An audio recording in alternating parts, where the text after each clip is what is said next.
Como falar de dificuldades sem cair em chavões, né? Como falar de dificuldades e desafios sem cair nos chavões da vida, essas coisas que as pessoas falam, que os gurus falam, etc, etc. Talvez seja um pouco difícil, né? Talvez seja uma dificuldade, mas a gente não vai parar por aqui. O que eu queria dividir com você é um conhecimento que realmente pode fazer uma grande diferença na sua vida. Está fazendo uma grande diferença na minha. E eu acredito que pode fazer uma grande diferença na sua. E esse conhecimento está ligado exatamente a essa questão das dificuldades. Está ligado exatamente à maneira como a gente lida com essas dificuldades. Porque dificuldade é uma coisa natural, né? A gente vai falar que as dificuldades fazem parte da vida, mais um chavão, mas de fato as dificuldades fazem parte da vida. E por que as dificuldades fazem parte da vida? Porque a vida é dinâmica, porque a vida está sempre em transformação. E como a vida está sempre em transformação, as exigências para que a gente possa lidar com essas transformações também vão aumentando. Então, na medida em que a nossa vida evolui, a nossa vida avança, ela vai criando graus de dificuldades diferentes. E a gente vai precisar, e aí a gente precisa desenvolver habilidades diferentes também para lidar com isso. Né? É natural, basicamente natural, dentro de todos os chavões, chavões à parte, mas isso é uma coisa natural. Mas a questão não são essas mudanças, essas transformações, não são as dificuldades, as adversidades.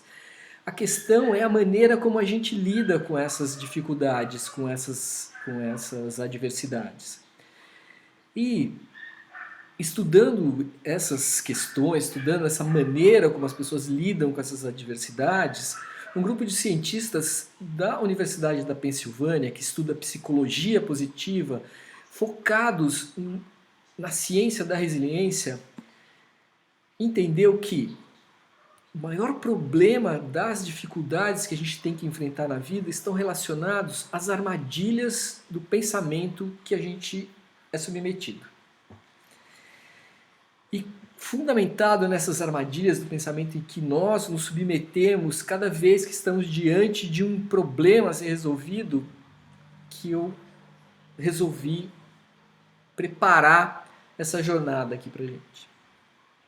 E a primeira armadilha do pensamento que eu quero conversar com vocês é a leitura da mente. É aquela armadilha que a gente cai quando a gente acha que a gente sabe o que as pessoas estão pensando sobre a gente. E a gente começa achando que as pessoas sabem o que elas estão pensando sobre a gente, e na sequência a gente começa a achar que as pessoas sabem aquilo que a gente está pensando sobre o assunto, sobre a questão ali do momento. E quando a gente cria isso, a gente começa a interromper qualquer possibilidade de comunicação. E quando a gente interrompe a possibilidade de comunicação, a gente começa a inviabilizar qualquer projeto. A segunda armadilha do pensamento é chamada de armadilha do eu. A armadilha do eu é muito interessante, porque é aquela armadilha que a gente cai quando, diante de algo que deu errado, a gente passa a responsabilizar única e exclusivamente nós mesmos. E é quando nós nos responsabilizamos por algo que aconteceu sem construir um entendimento, complexo do todo, sem conseguir olhar para o todo, entender o que aconteceu, o que está acontecendo e quais foram os motivos que fizeram determinada coisa não dar certo. E quando a gente cai nessa armadilha do eu, o que acontece é que a gente começa a se culpar. Primeiro a gente se culpa, depois a gente fica triste. A emoção que a gente expõe, a emoção na qual a gente entra profundamente é a tristeza. Quando a gente entra numa tristeza, a nossa tendência é se afastar. Quando a gente se afasta, a gente acaba impossibilitando qualquer viabilidade de um projeto ou, enfim, do objetivo ali que a gente estava trabalhando, por exemplo, ou de mudar essa questão da adversidade que está na nossa frente. A terceira armadilha do pensamento é a armadilha do outro ou do entorno. E a armadilha do outro, ela é basicamente o contrário da armadilha do eu. É quando diante de uma dificuldade, diante de uma adversidade, eu passo a culpar o outro ou o entorno por tudo que aconteceu. E quando eu desenvolvo, quando eu caio nessa armadilha, quando eu chego nesse lugar, a emoção que eu vou produzir aqui é a raiva. Quando eu entro no estado de raiva, o que vai acontecer? Eu vou inviabilizar qualquer possibilidade de perspectiva com relação a o que está acontecendo, o evento ou essa adversidade. A quarta armadilha do pensamento é a armadilha da catastrofização. É quando diante de uma grande dificuldade ou diante de uma dificuldade, eu começo a desenvolver uma espécie de movimento como se fosse uma espiral descendente. Eu vou afundando cada vez mais e a emoção que eu passo a expor, a emoção que me vem, a emoção que toma conta do negócio é o pessimismo. Quando eu olho para frente, a minha tendência é achar que nada mais vai dar certo na minha vida. É achar que as coisas nunca mais vão funcionar por conta deste evento. A quinta armadilha do pensamento é a armadilha do desamparo. É quando, diante de algo que dá errado nas nossas vidas, ou algo que dá errado na minha vida, eu olho para isso e coloco isso num lugar como se não tivesse mais saída. Né? Ela é diferente da catastrofização, porque na catastrofização eu estou achando que tudo bem, eu posso fazer qualquer coisa que vai dar errado.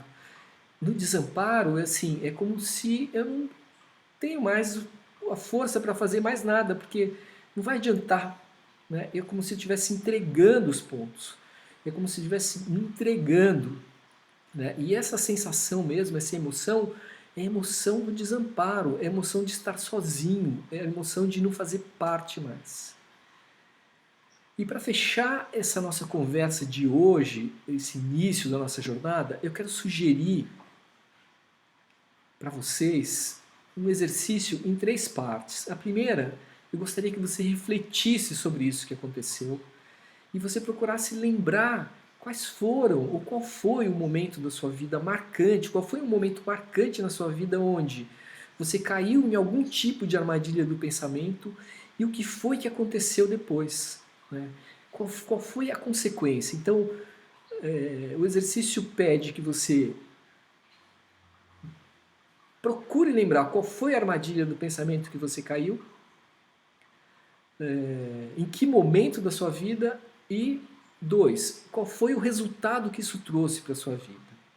E o terceiro item do exercício é, gostaria que você, olhando para esse momento da sua vida onde você caiu nessa tal armadilha do pensamento, que resultou, que teve um resultado específico ali, que você, olhando hoje, com distanciamento, consegue identificar, como você, com a percepção que você tem hoje de que isso pode acontecer, o que é que você poderia ter feito diferente, que poderia ter trazido um resultado melhor para você.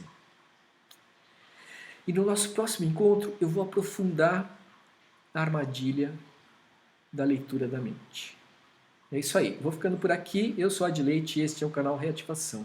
Valeu!